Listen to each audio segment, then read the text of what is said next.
Before you leave, Rosie, Bob said, I just want to mention that I'm adding something new to this session. I have an affirmation that I used with the group at Big Sur in California, and I would like you to use it at the start of our sessions. I'll read it to you and let you repeat it after me this time. When you come out of the booth, I'll give you a copy to take home so you can memorize it for our future sessions. This is an experiment that I'm mainly trying out on you for now. Great, I replied. I'd gladly do whatever you suggest.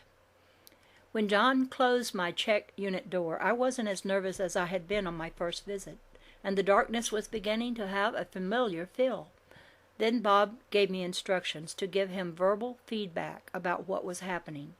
This was the focus of Bob's research. He could tell from his instruments what was happening in my body, and he could get a readout on my brain waves, but he couldn't tell what was going on in my mind. It was like a dream research lab.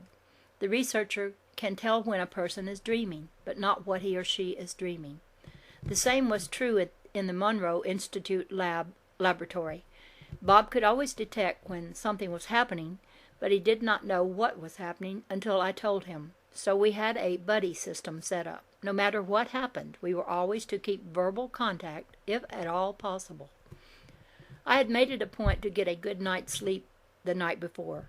Now I found myself getting more and more relaxed, but I was determined not to fall asleep this time. Then everything began to feel weird in my head. I was going through what I later referred to as a thick state of consciousness. That was the best way I could even begin to describe it. My energy felt thick and heavy. When Bob asked me how I was doing, my voice even sounded thick and heavy to me as I slowly answered, "I'm doing fine." Then I went into what seemed to be a blackout period, which I later interpreted as my consciousness changing gears. When I came out of this blackout state, I experienced a new level of awareness. I felt a sense of detachment from my physical body. My physical heaviness had disappeared.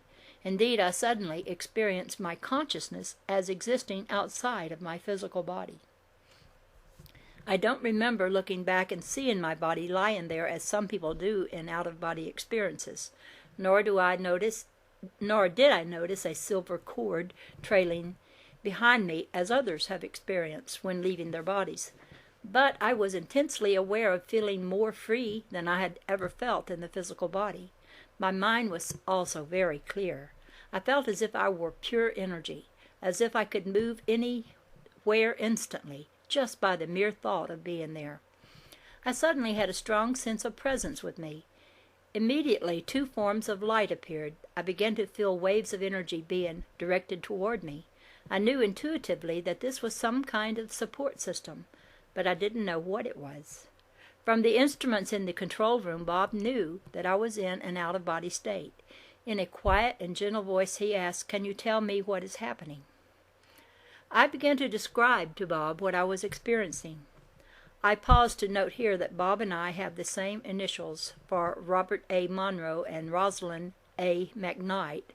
So, in all transcripts of our recorded conversation, RAM, was used to indicate Bob's words, and ROMC became my official Explorer designation. The following is my first report of what I experienced in answer to his query. ROMC, I feel relaxed and far away. I am very comfortable. There is a coolness coming in around me. Two beings are taking my hands. They are helping me, giving me security and talking to me. They are going to take me to a certain level, and on the way I will go through a dark area. They have put a kind of blindfold on me and are communication without words, that when I get up to the other level, it is going to be a lot lighter. I am to wear the blindfold as I work my way up. Now I am experiencing a floating feeling, as if I'm getting bouncy on a cloud. At this point, my new light friends, holding my non-physical hands, began moving me away from my physical body. I realized that they were actually helping me out of my body, and would then lead me to their level, a dimension of which I was consciously unfamiliar. RAM. Can you communicate with these people? Yes, they seem very gentle. Both of them are holding my hands to help me out of the body. They seem very warm, and I feel good about them. Ram, ask these people what their relationship is to you and to me. Okay. They communicate that they are on the same consciousness level that I am on. I have been with them on an unconscious level in the sleep state, and now we will continue our work in a conscious state. Ram, ask them what we can do to help you improve this communication. Exactly what you are doing is the right thing. I must take it slow and not be afraid. This is important in getting started. Ram, ask them if they have any special messages. They answer that they would like to take me out of my body to another level. They would also like to communicate back through this vehicle. Ram, ask them what name or names we can use so that we can renew such communication.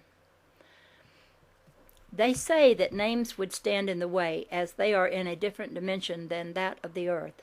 They will always be with me when I am ready to work with them. A name would block communication. Ram, ask them what other procedure would be a good one to follow at this time. They would like to do some work in helping me to get in and out of the body until it feels more comfortable. They are working on the physical aspect and would like for me to do some deep breathing exercises to assist in the process.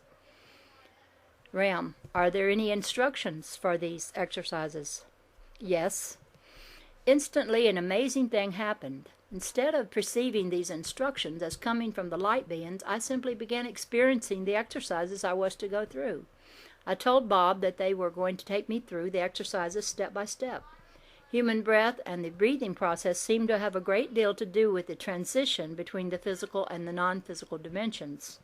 At that point, I perceived my light body to be directly over my physical body. What was more strange was that a third dimension of myself was observing my other two bodies going through the process. I began explaining to Bob that I was being instructed to build an energy balloon around my physical body using a breathing technique.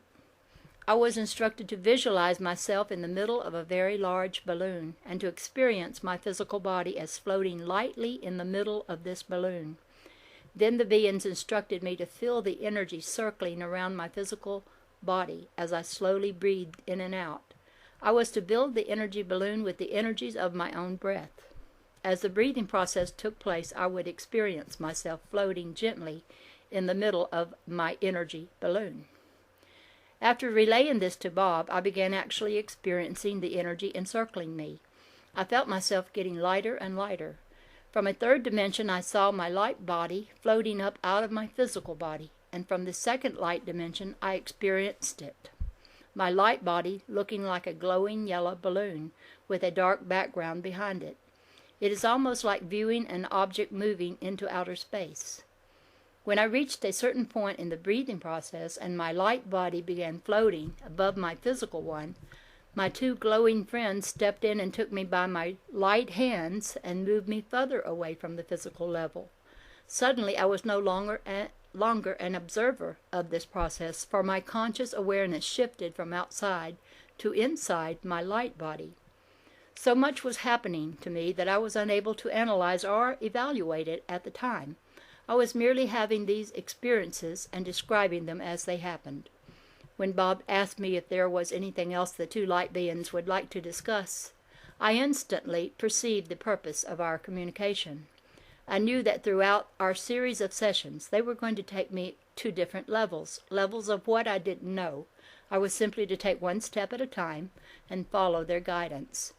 Trust and the dispelling of all fear of the unknown would be crucial for me in these journeys.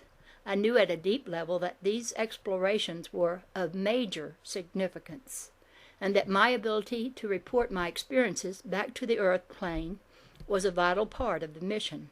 On a personal level, I knew that these sessions would be important for my growth as I broke through to new levels of awareness.